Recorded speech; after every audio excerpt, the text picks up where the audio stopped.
Good morning everyone, কেমন আছো সবাই? আমরা আজকে বেরিয়েছিলাম আমার আধার কার্ডটা ঠিক করাতে। ওই আধার কার্ডের সারনেমটা চেঞ্জ হবে। আজ দুপুরে আমাদের এক জায়গায় ইনভিটেশনও রয়েছে, শুধু আমাদের নয় বোনেদেরও রয়েছে। আমি যেখানে আধার কার্ড করাতে এসেছিলাম সেখানে মায়ের এই সুন্দর মূর্তিটা আছে, ভাবলাম তোমাদের সাথেও একবার শেয়ার করে দিই। যেখানে আমরা আধার কার্ড করতে এসেছিলাম তার ঠিক পাশেই আমাদের নিমন্ত্রণ ছিল এই যে এই দিদির বাড়িতে। সন্ততা ট্যুরের সঙ্গে এই দিদি ঘুরতে যায়, সেই থেকেই বোনেদের সাথে একটা খুব ভালো সম্পর্ক। আর আমাদের সাথে তো এই দুদিনের পরিচয়, তাতেই মনে হচ্ছে আমাদের আপন কেউ। সেই কারণেই দিদি আমাদের আজকে নিমন্ত্রণ করেছিল। আর দিদির ঘরটা এত সুন্দর সাজানো। প্রথমে তোমাদের ড্রয়িং রুমটা দেখালাম, আর এই যে ডাইনিং রুমের চারিদিকেও দেখো গাছপালা লাগানো রয়েছে, এমনকি রান্নাঘরে রয়েছে। দেখলেই বোঝা যায় দিদি গাছপ্রেমী মানুষ। আর এই চারিদিকে গাছপালা দেখলে না এমনিতেই মন ভালো হয়ে যায়। রাঙা আলু দিয়ে একটা স্ন্যাক্স বানিয়েছিল, সাথে ছিল ধনেপাতা পুদিনার চাটনি আর সস, যেটা খেতে দারুণ ছিল। আমরা যাওয়ার আগেই রান্না বান্না হয়ে গেছিল, শুধু খাওয়ার আগে গরম করে নিল।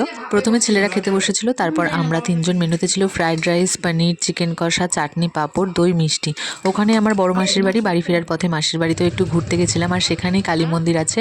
ভাবলাম ফেরার পথে কালী মন্দির দুটো দর্শন করে যাই। একটা তো ছিল আনন্দময়ী কালী মন্দির, আর একটা মন্দিরের নাম আমার জানা নেই। এই কালী মন্দির দুটো সোমরাতে অবস্থিত। এছাড়া সোমরাতে আরো অনেক কালী মন্দির রয়েছে। এই মন্দির দুটোর মাঝখানে না একটা অনাথ আশ্রমও রয়েছে। একটু আগে যে আমি যে বললাম আনন্দময়ী কালী মন্দির, এইটাও আমি ঠিক বললাম কিনা জানি না। তোমাদের যদি কারোর জানা থাকে অবশ্যই আমাকে কমেন্ট করে জানিও। সোমরাতে আমার মাসির বাড়ি হওয়ার সুবাদে আরো যে কালী মন্দিরগুলো আছে সেগুলোতেও আমি ঘুরে এসেছি, এবং সিদ্ধেশ্বরী যে কালী মন্দিরটা আছে ওখানে আমি পুজোও দিতে গেছিলাম। আর এখান থেকে দেখো দেখতে অনেকটা দক্ষিণেশ্বরের কালী মন্দিরের মতো লাগছে না? তারপর সন্ধ্যাবেলায় চলে এসেছিলাম আমি আমার বাড়িতে। সোনামার মা আমাকে দিতে এসেছিল। মা তো 1 বছর পর আমাদের বাড়িতে এলো। এর মাঝখানে সোনামা আর আমি 2-3 বার মতো এসেছিলাম। তারপর তো অনেক গল্প গুজব হলো, খাওয়া দাওয়া হলো। এখন সোনামায়েরা বাড়ি চলে যাচ্ছে। দোলের ব্লগটা আগে পোস্ট করেছি, না হলে তো অনেকটাই লেট হয়ে যেত দোলের ব্লগটা পোস্ট করতে। এর মাঝখানে তো আমাদের এখানে বিয়ে বাড়িও ছিল, সেই ব্লগগুলোও তোমাদের সাথে আস্তে আস্তে শেয়ার করব। এখন কিছুদিন তোমরা এই বাড়ির ব্লগগুলোই দেখতে পারবে।